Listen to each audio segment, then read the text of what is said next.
Nesta aula, nós vamos abordar os impactos da erosão, que infelizmente são todos negativos.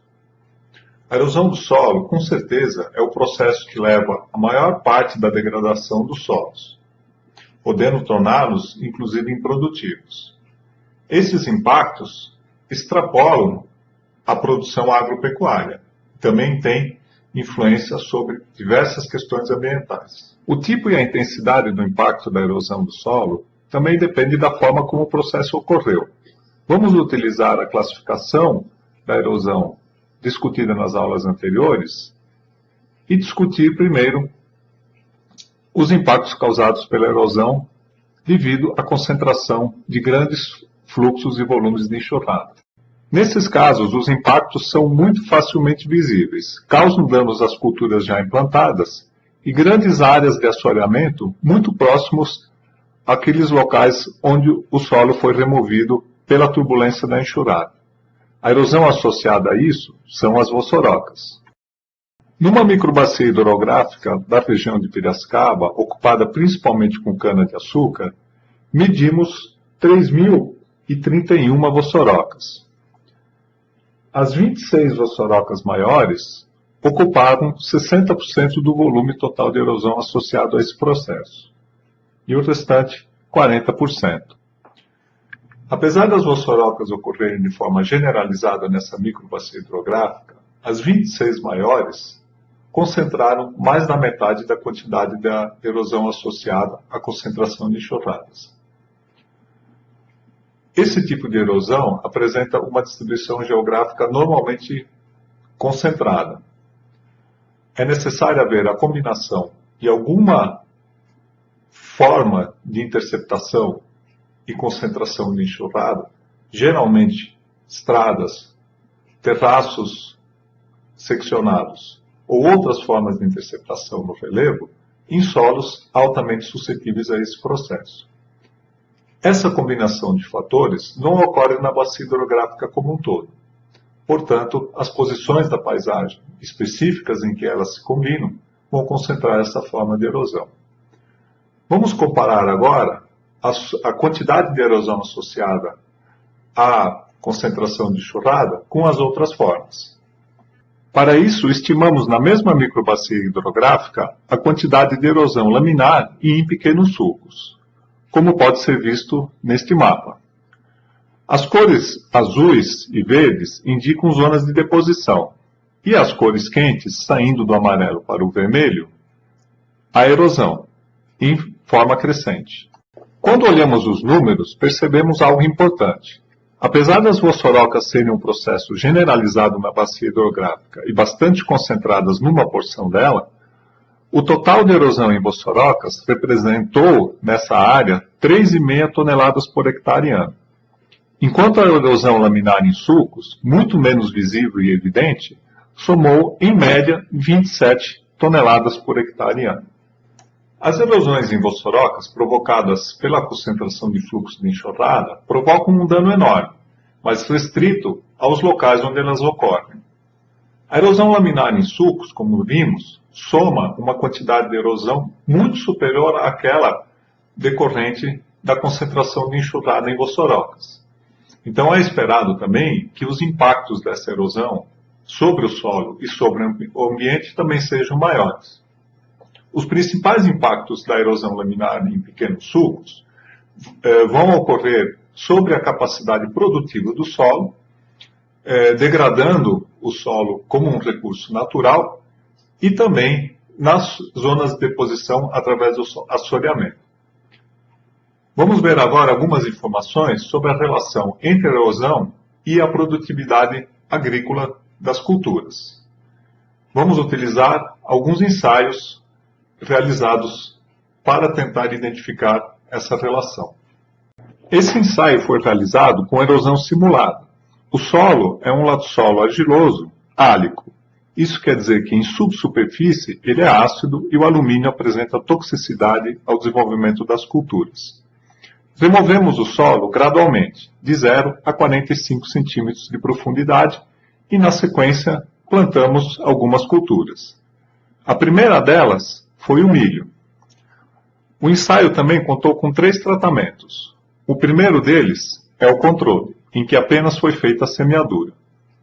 O segundo tratamento podemos chamar de convencional. Corrigimos o solo com calcário e seguimos uma tabela de adubação para repor os nutrientes necessários à cultura do milho e às culturas subsequentes, na quantidade média necessária. E um último tratamento em que, além da correção do solo e adubação, aplicamos uma quantidade relativamente grande de matéria orgânica logo após a remoção do solo. Essa quantidade de matéria orgânica foi aplicada só uma vez.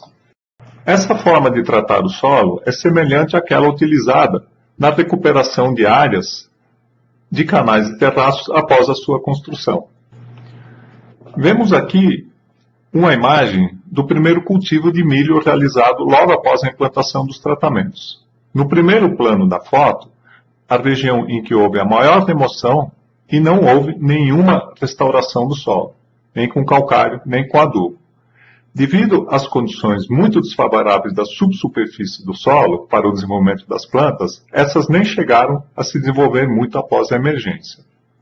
Ao fundo, vemos a área em que houve a maior remoção de solo, em torno de 45 centímetros, e que foi aplicada a matéria orgânica e os corretivos, e ao meio o tratamento de controle. O resultado foi surpreendente e também um pouco inesperado, principalmente porque ele não coincidiu com as informações disponíveis na literatura. A maior parte da literatura que define a relação entre a erosão e a produtividade das culturas foi feita no hemisfério norte. Nessas regiões, os solos são muito rasos. Qualquer remoção de solo, mesmo que em pequena quantidade, geralmente afeta a capacidade produtiva do solo. No caso dos latossolos, que são solos muito profundos e de uma estrutura bastante homogênea, aparentemente por essas imagens, a reposição da matéria orgânica, do calcário e dos nutrientes foi suficiente para tornar esse solo produtivo novamente. Nós seguimos esse ensaio por mais alguns anos. Vamos ver agora uma imagem do último cultivo que foi realizado com Crotalaria juncea. Aparentemente, a situação é muito semelhante ao primeiro cultivo de milho. Mesmo após muitos cultivos e uma cultura como a Crotalaria juncea, que é mais adaptada a ambientes com restrição de fertilidade, no tratamento controle, onde foi feita a remoção da camada superficial do solo como um todo, e não houve tratamentos de recuperação da produtividade, as plantas praticamente não se desenvolveram. Ao fundo, vemos os tratamentos convencional e o convencional em que foi aplicada a matéria orgânica logo após a remoção do solo. Aparentemente, pela altura das plantas, não há mais distinção da região em que foi feita a grande remoção do solo e aquela do início da área experimental, onde não foi feita remoção alguma ou apenas uma pequena remoção. As imagens são impressionantes e também bastante reveladoras. Vamos ver agora o que os números desse ensaio também podem nos ensinar. Vemos aqui um gráfico onde marcamos a produtividade do ensaio no seu primeiro ano, na cultura de milho, com os seus 3 tratamentos. O tratamento controle saiu de uma produção relativa em torno de 15%, e com uma remoção de solo acima de 15 centímetros ou 20 centímetros, não produziu mais nada. O tratamento controle saiu de uma produção relativa em torno de 60% e caiu bastante, chegando a em torno de 30%, indicando que a remoção do solo teve um efeito de redução da produtividade em torno da metade. O mais impressionante está indicado nas 2 setas. O tratamento em que foi aplicada a matéria orgânica e feito o tratamento convencional apresentou, mesmo após a remoção de 40 a 50 centímetros de solo, a mesma produtividade do tratamento convencional sem remoção alguma. Isso quer dizer mais ou menos o seguinte, que mesmo com uma remoção da camada de solo superficial total, a adição de matéria orgânica e a reposição dos nutrientes e a correção da acidez do solo pela calagem, fez com que esse solo produzisse exatamente a mesma coisa do que ele normalmente produziria com uma tecnologia agronômica de alta utilização de insumos, que hoje em dia pode ser considerada a tecnologia convencional. Aqui estão os resultados para os anos subsequentes. Depois do primeiro milho, foi plantado trigo e Crotalária júncia. Novamente milho, tremoço branco, Crotalária júncia, milho novamente, trigo e, por fim, Crotalária júncia novamente, que foi vista nas imagens anteriores. Os pontos indicam o valor médio dos tratamentos, não mais a sua produtividade linha a linha.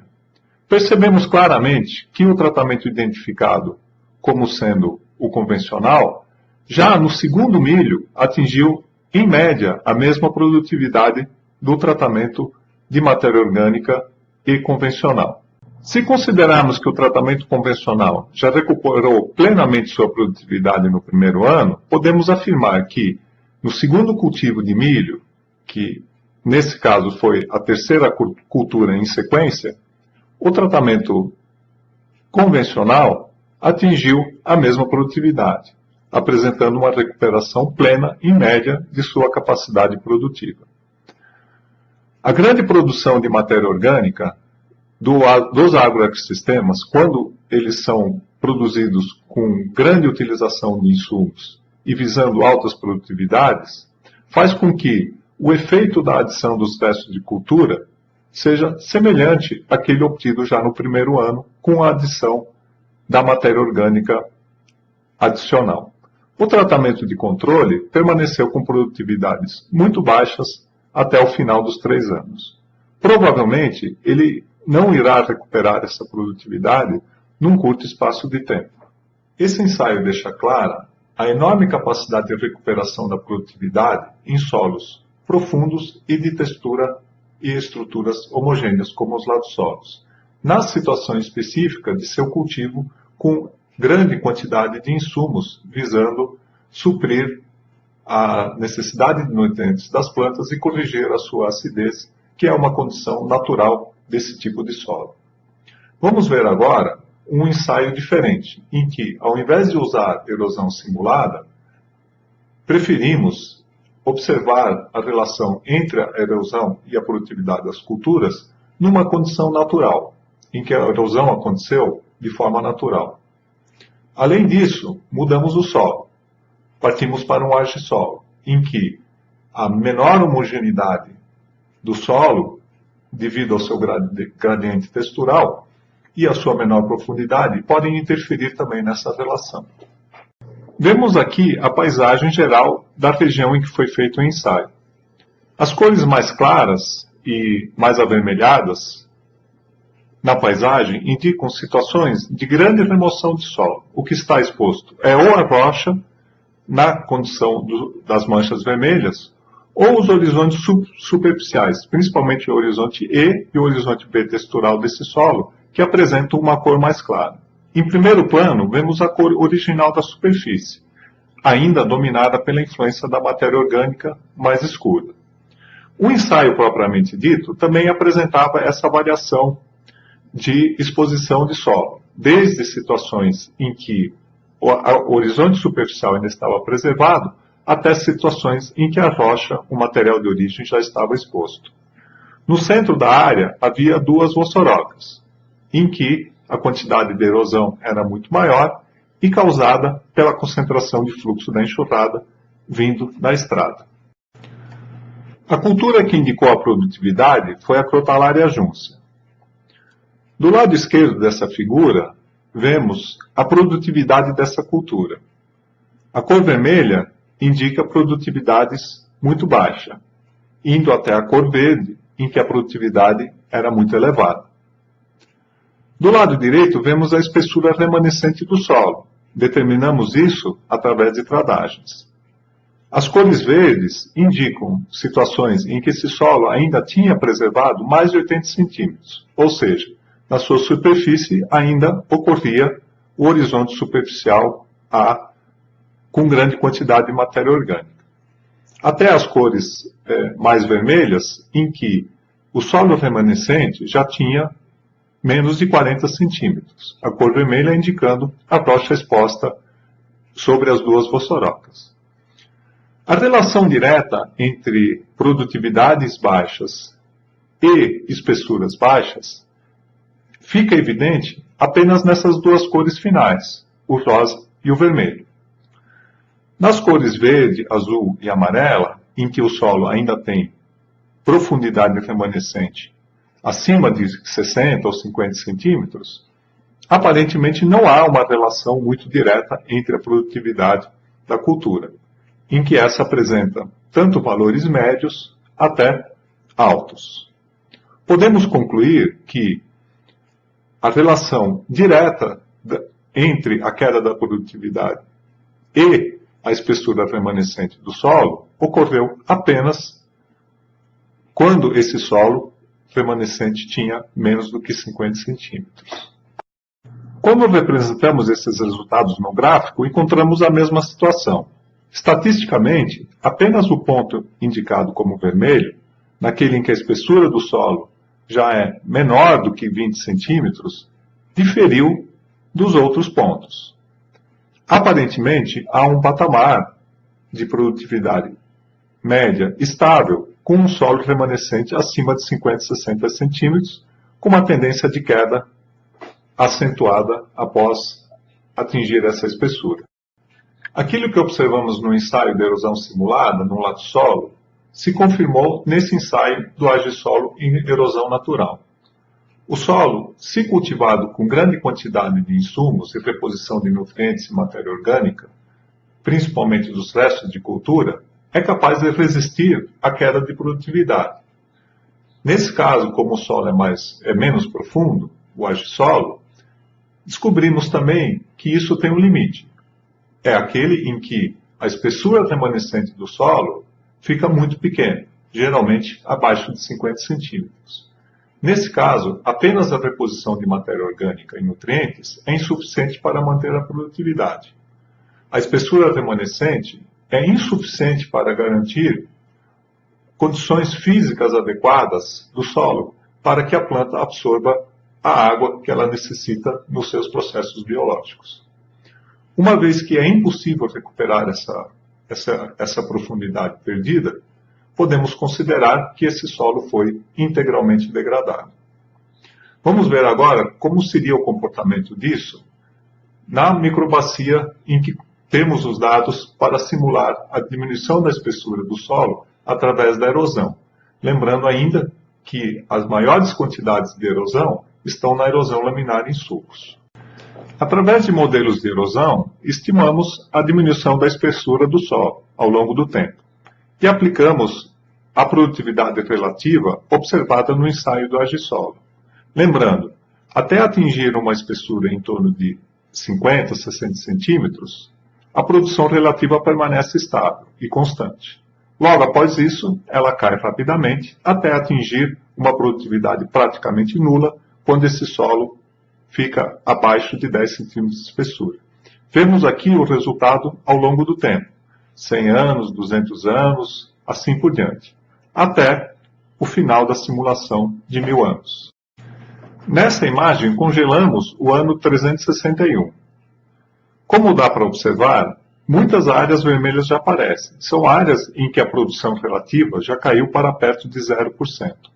Nesse ano 361, a bacia hidrográfica atingiu a sua meia-vida, ou seja, metade da sua capacidade produtiva foi perdida. Se considerarmos que o solo é um recurso natural não renovável, 300 anos parece ser um tempo muito curto para que esse recurso seja degradado para sempre. Vamos rever a forma com que a erosão afeta a produtividade das culturas nessa bacia hidrográfica. Partindo desde o tempo zero, em que a maior parte dos solos ainda é produtivo, o que aparece com as cores azuis no mapa, até a sua situação após 1000 anos, em que praticamente toda a área teria sido degradada pela erosão.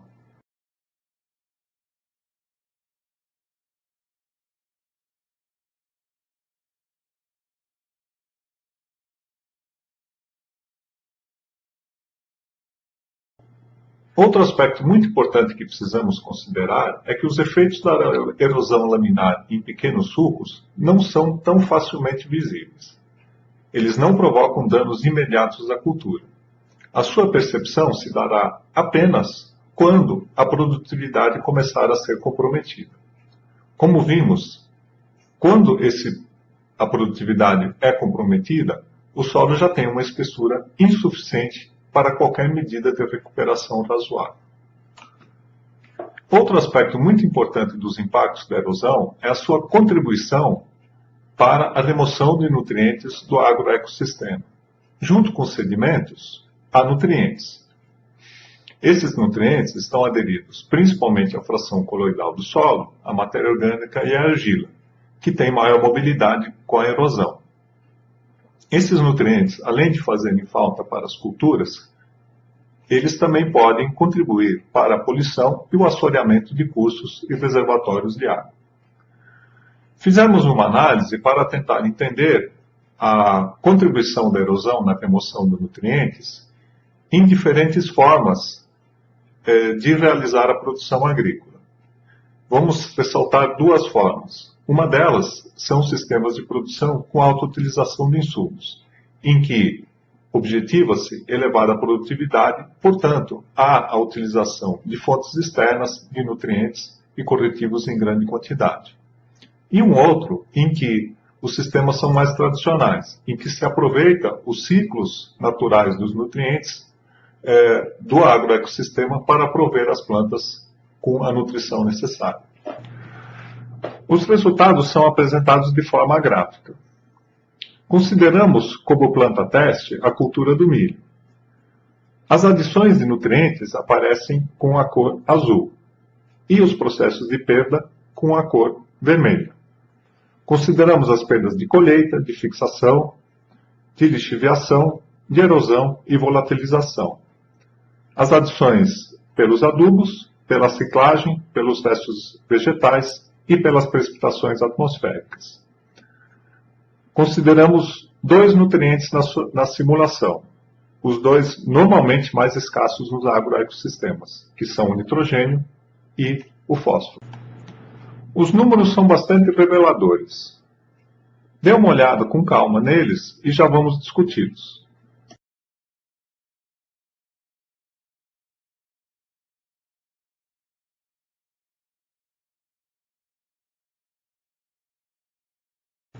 Como vimos na parte de cima da figura, em que o objetivo é alta produtividade, portanto, há uma significativa adição de nutrientes ao agroecossistema, as perdas representadas pelos ciclos marcados em vermelho apresentam números muito maiores do que aqueles encontrados na tabela do lado direito, que indica as perdas ligadas à erosão, principalmente no caso do fósforo.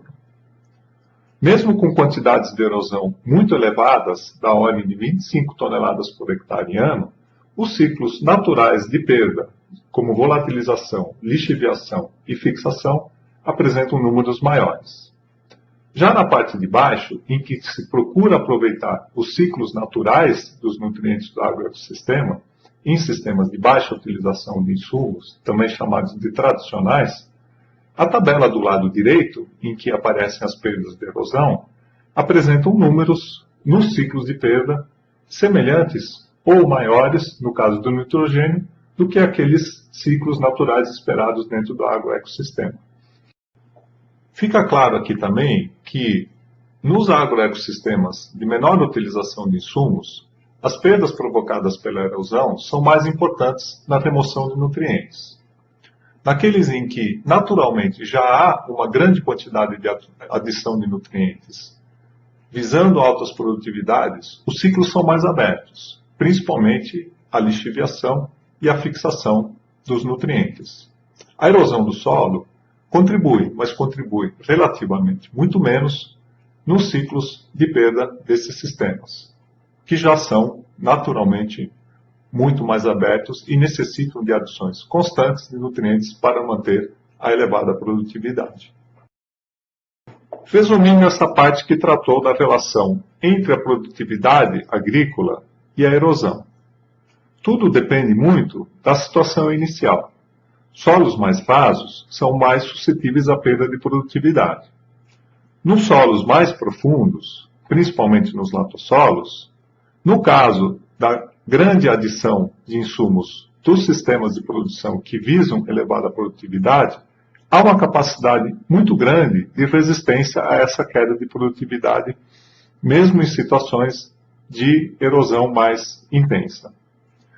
Quanto menor for a adição de insumos dos agroecossistemas, e no Brasil esse tipo de agricultura ainda é predominante em número de agricultores, que é o caso da agricultura familiar, é esperado que ocorram remoções importantes de nutrientes do agroecossistema pela erosão e que vão refletir em quedas de produtividade mais importantes. Para entender a relação da erosão com os impactos ambientais, precisamos adicionar um conceito a essa discussão, que é o conceito da taxa de enriquecimento dos sedimentos. Para isso, vamos ver os resultados de uma outra pesquisa. Vamos tentar demonstrar a taxa de enriquecimento dos sedimentos com esse ensaio. Na mesma área em que medimos a erosão em bossorocas e estimamos a erosão em pequenos sulcos e laminar, coletamos amostras de solo, de sedimentos e de alguns organismos. Nessas amostras, analisamos alguns pesticidas. Um deles foi a série dos organoclorados. Esses pesticidas já não eram utilizados na agricultura brasileira há pelo menos 10 anos, quando coletamos as amostras. Eles foram banidos pelo seu alto poder de bioacumulação e os efeitos ligados à reprodução de animais e à possibilidade de serem agentes causadores de câncer. Mesmo tendo sido banidos e não utilizados por tanto tempo, podemos ver nessa tabela que eles ainda eram encontrados em quantidades significativas em algumas dessas amostras. Alguns organismos continham quantidades muito elevadas de lindane e um metabólito do heptacloro. O mesmo aconteceu em sedimentos, principalmente nos sedimentos de maior distância dos pontos de geração de erosão, que são as áreas coletadas em corpos d'água. Isso demonstra claramente que a quantidade de alguns componentes, entre eles os pesticidas e os metais pesados, são maiores nos sedimentos do que nos solos em que eles foram aplicados. A concentração desses elementos ao longo do caminho da erosão se relaciona com a seleção do processo. As frações mais grosseiras, que têm pouca capacidade de carga e retenção desses poluentes, são depositadas primeiro. Aquelas frações mais finas, mais ativas e com maior capacidade de retenção desses componentes, caminham mais distante dentro das bacias e geralmente se precipitam em condições mais específicas. Por exemplo, nos corpos d'água em que há uma queda do valor de pH. A qualidade biológica das matas ciliares e de outros pontos naturais de deposição de sedimentos vai depender, então, também da quantidade de erosão. Quanto maior a erosão, maior a chance dessas áreas serem assoreadas com sedimentos que apresentam uma taxa de enriquecimento em pesticidas e metais pesados muito elevada, comprometendo assim os serviços ambientais por ela proporcionados. Vejamos agora o tipo de pergunta que você deve ser capaz de responder com aquilo que discutimos nessa aula. A erosão laminar em pequenos sulcos geralmente é muito pouco perceptível. Como é possível aumentar a percepção do agricultor sobre esse aspecto, já que a percepção é essencial para motivá-lo ao seu controle? Os impactos ambientais que comentamos da erosão estão muito ligados à fração fina, que tem maior mobilidade. Pense sobre os impactos que podem ser associados à fração grosseira, que geralmente se deposita em distâncias de transporte mais curtas. Os impactos ambientais são pouco considerados na definição dos custos da produção agrícola de uma forma geral. É possível valorar os impactos causados pela erosão? Como isso pode ser feito e qual seria a utilidade dessa valoração? E por fim, sem que haja percepção, como é possível motivar o agricultor para o controle da erosão laminar em sulcos? Os conceitos para responder essas perguntas foram apresentados nessa aula. Se você teve dificuldade para responder alguma dessas perguntas, reveja a aula, consulte a bibliografia recomendada, discuta com seus colegas ou traga as suas dúvidas para a sala de aula.